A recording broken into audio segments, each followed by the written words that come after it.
शाम का समय था। राधा खेतों से लौटकर घर आती है। उसकी माँ आंगन में चावल बीन रही थी। बेटी, अब तू बड़ी हो गई है, अब खेलना कूदना बंद कर दे। अरे माँ, मैं खेल नहीं रही थी, जमुना काकी के खेत में उनकी फसल काटने में मदद कर रही थी।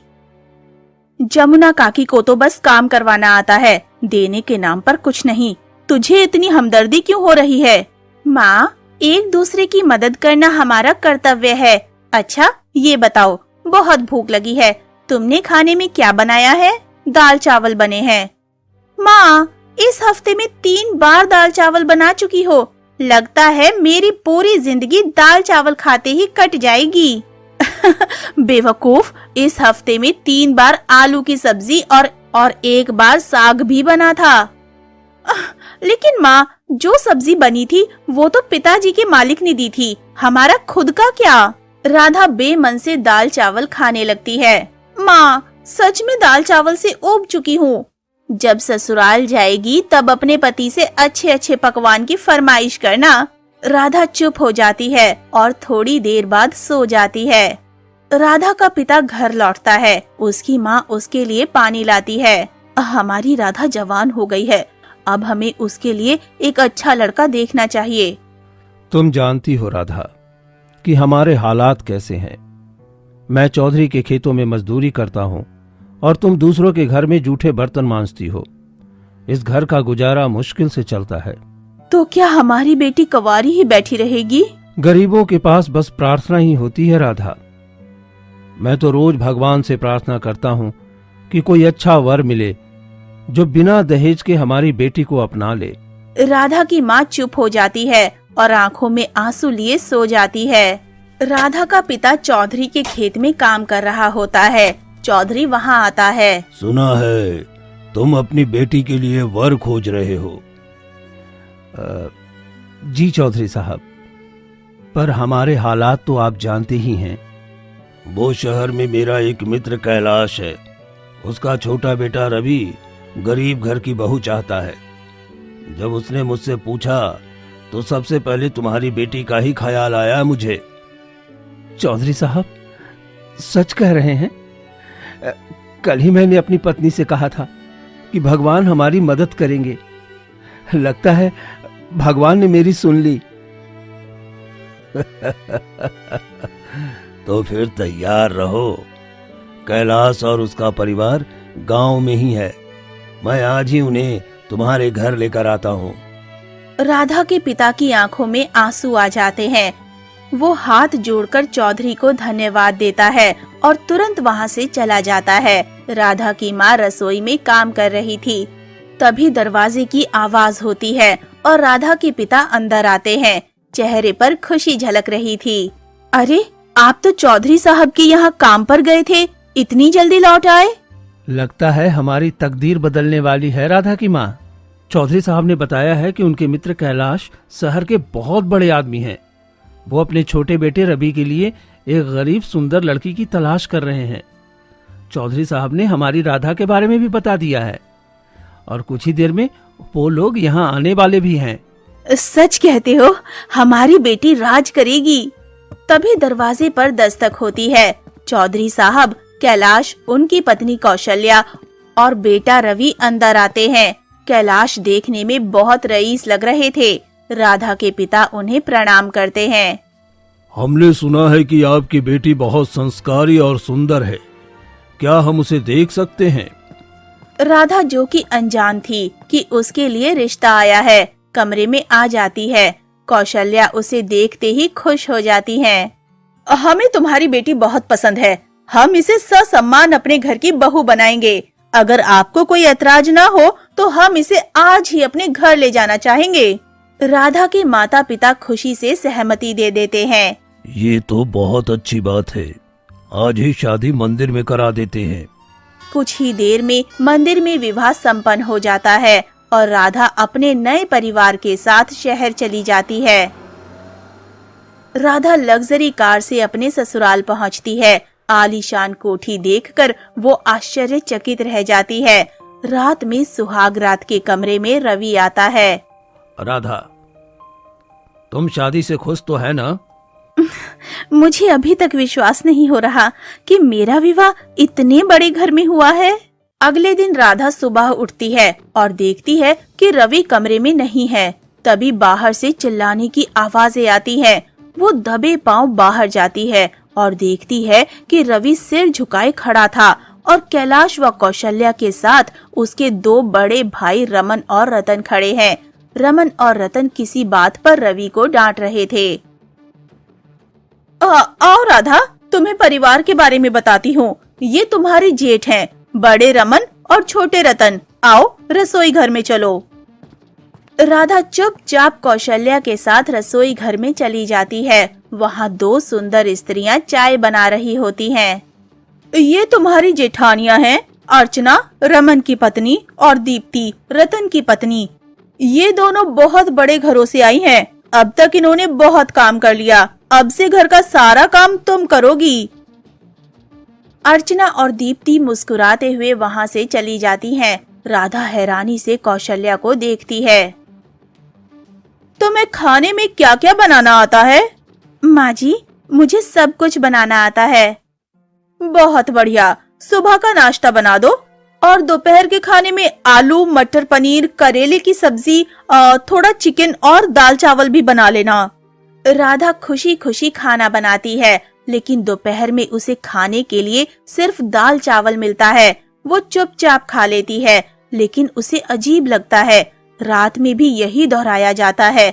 राधा आखिरकार हिम्मत करके पूछती है, माँ जी, खाने में तो बहुत सारे व्यंजन बने थे, लेकिन मुझे सिर्फ दाल चावल क्यों दिया जा रहा है? कौशल्या का चेहरा गुस्से से लाल हो जाता है। बेवकूफ, वो खाना हमारी अमीर बहुओं के लिए है, तुम्हारे लिए नहीं। तुम्हें इस घर में नौकरानी बनाने के लिए लाया गया है। हमारा बेटा रवि निकम्मा है, कोई काम नहीं करता। उसे कोई लड़की देने को तैयार नहीं था, इसलिए हमने गरीब लड़की लाने की चाल चली। तुम्हें दाल चावल भी इसलिए दिया जा रहा है क्योंकि ये हमें राशन कार्ड से मुफ्त में मिलता है। तुम्हें इसी पर जीना होगा। राधा ये सुनकर चौंक जाती है। उसकी आंखों में आंसू आ जाते हैं। वो समझ जाती है कि उसके माता पिता के साथ बहुत बड़ा धोखा हुआ है। वो अकेले में फूट फूट कर रोने लगती है। रात को रवि आता है। रवि, तुम्हारी माँ ने मेरे साथ बहुत बड़ा धोखा किया है। मैं इस घर में सिर्फ एक नौकरानी हूँ। मैं कुछ नहीं कर सकता राधा। अगर मैंने आवाज उठाई तो मुझे घर से बाहर निकाल दिया जाएगा। मैं बाहर जाकर कहाँ भटकूंगा? तुम्हें ये सब सहना पड़ेगा। अब जाओ, सो जाओ। राधा रवि की बात सुनकर और भी जोर से रोने लगती है। उसकी पूरी रात आंसुओं में गुजर जाती है। अगली सुबह राधा सोकर उठती ही है कि तभी उसकी सास कौशल्या गुस्से में अंदर आती है। बस बहुत हो गया महारानी, शादी को एक दिन हो चुका है और अब भी सो रही हो। दोबारा मुझे उठाने आना ना पड़े। जाओ पूरे घर की सफाई करो, फिर नाश्ता बनाओ और हाँ, दोपहर और रात का खाना भी तुम ही बनाओगी। लेकिन हाँ, तुम्हारे लिए सिर्फ दाल चावल। अगर कुछ और खाते हुए देख लिया तो अंजाम बुरा होगा। राधा सहम कर उठती है और चुपचाप काम में लग जाती है। रवि दरवाजे के पास खड़ा सब सुन रहा होता है, लेकिन कुछ नहीं कहता। राधा सुबह से रात तक घर का सारा काम करती है, लेकिन उसे खाने में सिर्फ दाल चावल मिलता है। धीरे धीरे उसकी हालत कमजोर पड़ने लगती है। कुछ दिन बाद उसके माता पिता उससे मिलने आते हैं। बेटी, तू खुश तो है ना? तेरे तो भाग्य खुल गए, इतनी बड़ी हवेली में रह रही है और देख तो रसोई से कितनी अच्छी खुशबू आ रही है। अब तो तू खूब अच्छे अच्छे पकवान खा रही होगी ना? राधा अपने आंसुओं को रोकने की कोशिश करती है और मुस्कुराते हुए कहती है, हाँ, सब सही है। कुछ देर बाद उसके माता पिता चले जाते हैं। समय बीतता है और राधा गर्भवती हो जाती है, लेकिन उसकी सास उसे कोई राहत नहीं देती। उससे लगातार काम करवाया जाता है और दाल चावल ही खाने को दिया जाता है। फिर एक दिन राधा जुड़वा बच्चियों को जन्म देती है, लेकिन वो और उसकी बेटियां बहुत कमजोर होती हैं। अस्पताल में डॉक्टर कौशल्या और रवि से बात करता है। देखिए, राधा और बच्चियां बहुत कमजोर हैं। इनके शरीर की हालत देखकर लग रहा है कि इन्हें सही पौष्टिक आहार नहीं मिला है। क्या बकवास कर रहे हो? मेरी बहू को दाल चावल खाने का बहुत शौक है और दाल में तो बहुत प्रोटीन होता है। हाँ, दूध में भी पौष्टिक आहार होता है, लेकिन अगर किसी को सिर्फ दूध ही दिया जाए और दूध के अलावा कुछ भी न दिया जाए तो वो भी जहर बन जाता है। इंसान को संतुलित आहार चाहिए। डॉक्टर वहाँ से चला जाता है, लेकिन कौशल्या पर कोई असर नहीं होता।